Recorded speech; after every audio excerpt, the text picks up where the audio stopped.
Hey everyone, welcome to Watch It Paint It. In today's video, we are going to be painting Batman. Na na na na na na na na na na na na na na. Yes, it is time. I'm Batman, etc. etc.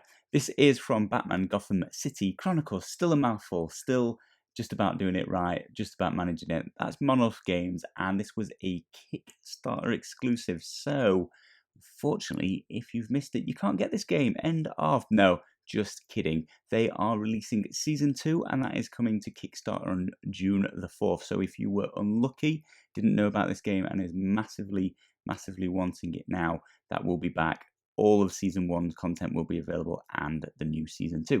Let's just have a quick glance at the artwork for Batman, so we know what we're doing. First of all, I have used something different, not done this before, and this is using Army Painter's Brush on Primer. There's two reasons for that. The first one is because it's a nice grey, and that's basically the base coat that I wanted to do. And the second one is it's ridiculously difficult to spray under his cape anyway, so it was much easier to apply the primer with a brush this time. So if you guys haven't tried that before, give it a go. I think these Batman models all have a lot of cape, so that is the sort of thing that's going to be useful priming these miniatures going forth. Then we're going to be painting his face next, and there's only a teeny tiny bit showing through. I'm going to be using Barbarian skin, or, well, sorry, Mind Survivor skin, but Barbarian flesh, I think it's the other one, or Barbarian skin. You know, it's the same thing by the Army Painter. And just a teeny tiny bit to dab on, and it really is just his chin, his jaw, his lips, and that's it. So just a teeny tiny bit, really doesn't take very long. Next is matte white, and again a really teeny tiny bit. So I'm doing sort of in between his lips, tiny little bit of teeth showing through. And I'm also really carefully going to dot in two eye. Well, I say really carefully, it doesn't matter. You're going to paint over his mask in a minute anyway, but yeah, it's just a bit difficult to reach. And got a new colour. I'm going to be using Basilisk Brown. I bought this especially for Batman. I have actually made a colour very similar. So this is an alternative color I think you could use for Clayface. If you didn't see that video, do check out the Clayface tutorial. I used Leather Brown in that, but I was trying to keep with the artwork, but if you want it to look a bit more clay-like, a bit more realistically clay-like, I think this Basilisk Brown's a really nice option for painting it. Well, you can see what it looks like here, so that's a potential for Clayface. I'm using it for Batman's utility belt here, just painting it all the way around, just showing you here, because again, that cape's going to get in the way. It's making it really difficult to see what's going on. Necromancer Cloak's next, dark grey by the Army Painter. And this is what I'm going to be using for all of the black in that Batman's artwork. So I'm basically avoiding using black because black is incredibly difficult to work with. It's basically pretty difficult to highlight up front and not make it look like it's just black with some grey on top. So I'm going to be using the darkest grey that I basically own, and that's Necromancer Cloak. So everything that was black on the artwork is now going to be very dark grey. I've seen some pictures. People have done this in a really deep blue, and I think that's a really nice looking effect. I think blue gives you a lot more range to work with, and it looks a bit more, is it like the Adam West? I think he was still grey, but I've seen some blue Batmans before. Can't think which. Let me know in the comments below which one the blue one's based on. Like the blue, it's a really deep blue. I mean, like even deeper than navy blue, but it's still, it gives you a really slick, different look. But I'm sticking to the artwork as I often do. The channel's more aimed at people beginning painting, and as a beginner myself, I know that I love just copying the artwork. It's nice and simple. Even as more of a, I wouldn't say pro painter now, as a slightly experienced amateur beginner painter, I still really like and really enjoy just copying the artwork. It's one less thing to have to think about. I can just get straight on with painting. I grab the card and off I pop and do as I please. And for the majority of the time, I really enjoy that. And there's the odd ones like Wolverine from Zombicide. Sorry, not Wolverine, Badger from Zombicide. I just dislike the colours, so a bit regretful copying artwork. But Batman Black and Grey, I liked that look of Batman. So sorry, been rambling on instead of telling you all the parts to paint. So what have we got? Both of his boots are painted in this grey, both of his gloves, his mask, all of his front, back and sides, and then we're just doing his superhero pants that are obviously on top of his well, I was going to say trousers, or oh sorry, I say pants, briefs for you Americans out there, pants in the UK. And then finally, it's just his cape. So I've switched up. So I've been using my Red Grass Games brushes, basically a detail brush up until now. Now I'm using a much more army painter style regiment, much thicker. This is a size 2 brush, and the cape's just massive. One thing I did notice painting this miniature is quite easy. The color palette's very very small, very monochrome as well.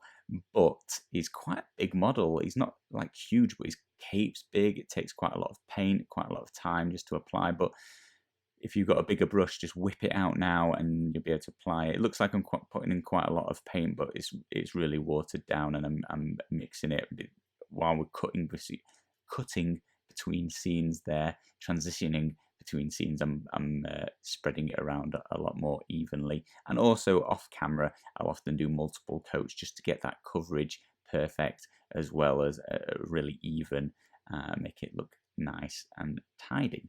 And with the cape coming to a close, don't forget to get the underneath of the cape. That's what I'm just doing here. But once you've done that, that's all the dark grey / black. You could do this black as well if you would prefer, but I think a nice dark grey is going to give you a better look by the end. But that's that bit done.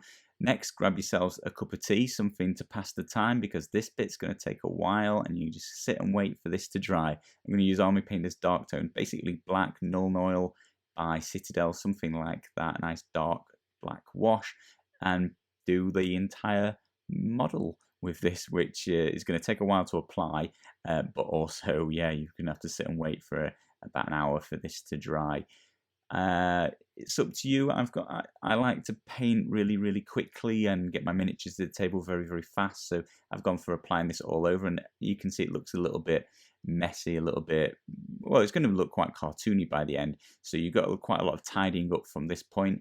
You could have instead gone for a lot more layers of highlight to do this if you'd like it to look a little bit cleaner by the end. But stay with me, see how this looks, and bear in mind how quickly I finished this entire miniature.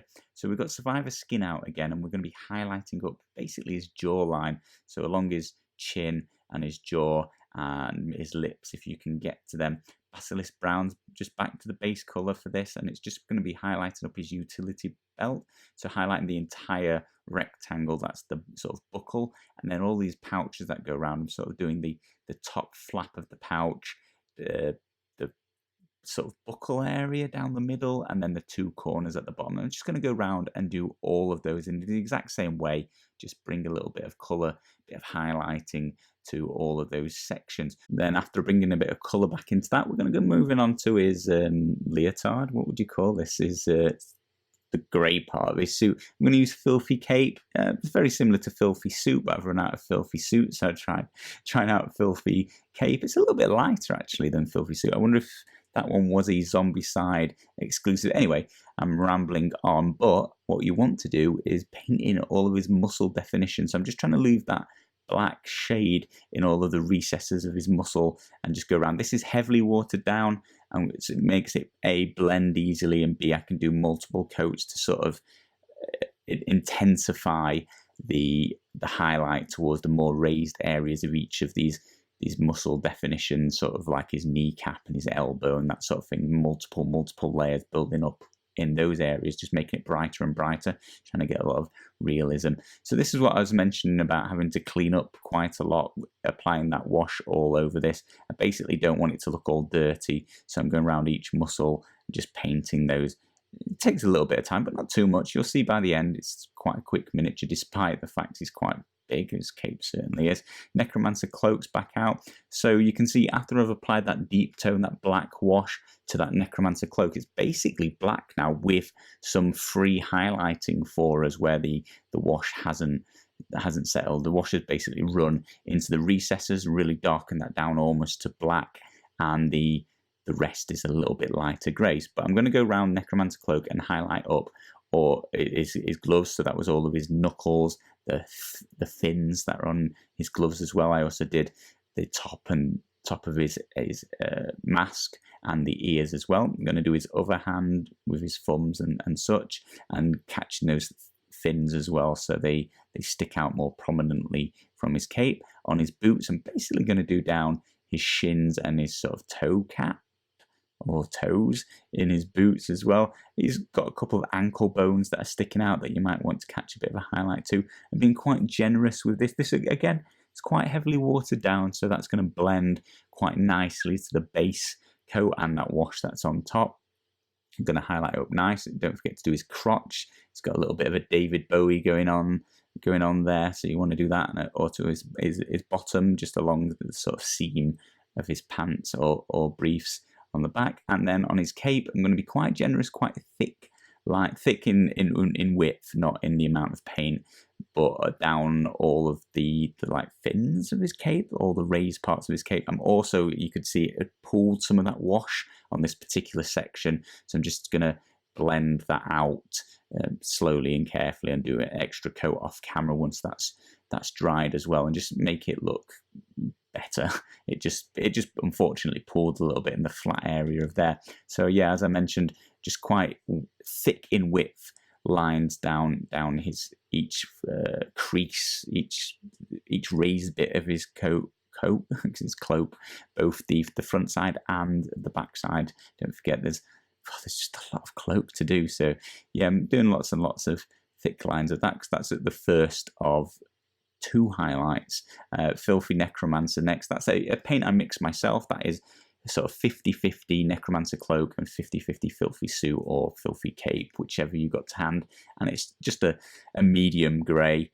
And now I'm going to go around again. It's watered down heavily, so I'm going to be blending it in, but it's on his knuckles, on his gloves, and those fins. I'd like them to stick out. Put a little bit on each of his ears of his mask, and then on his Batman symbol, I'm just going to go along the top line, just make that look like the light sort of catching it from above just a little bit. Then on his boots, I'm going to go for those sort of orifices, the bits where you put your old leggies in, the rim of his boots. And again, his David Bowie little pouch there, just a little bit on the bottom, just the most raised bit, for whatever reason it's raised. And then his toes, just a tiny thin line across that, give it a bit of a shine to it. His nose, just catching a little bit on his nose as well, lightening that up. And his is that his brow, like your eyebrows sort of area on his mask, and his jawline has got a little bit of mask under his jaw as well. That's basically the fine details you need to do. It's not too difficult. Then I'm going to use the side of the brush and slowly but surely, very, very carefully go down all those folds in his cape, underneath, on top, around the sides, etc., etc. Just demonstrating. If you get a little bit too much on, you can just rub it off with your finger and go again. But yeah, if you use the side of your brush, it's going to make it really easy to get a really thin layer on each of these folds. You can just see it appearing now. It looks, this is a good bit. It's well worth doing. And then after that, I'm going to go down the bottom of his cloak as well and just catch the whole thing, give that a nice highlight, make that really pop out. It's really, really nice finishing touch. This is the most worth part of doing it all. And then finally, I'm just going to use matte black and just go around the base and really bring your attention to the model and away from the base. And painting that rim is really going to make the rest of the model sort of pop out and draw attention to itself. And it's another very quick, easy step that's well worth doing. And that's it. And we're done.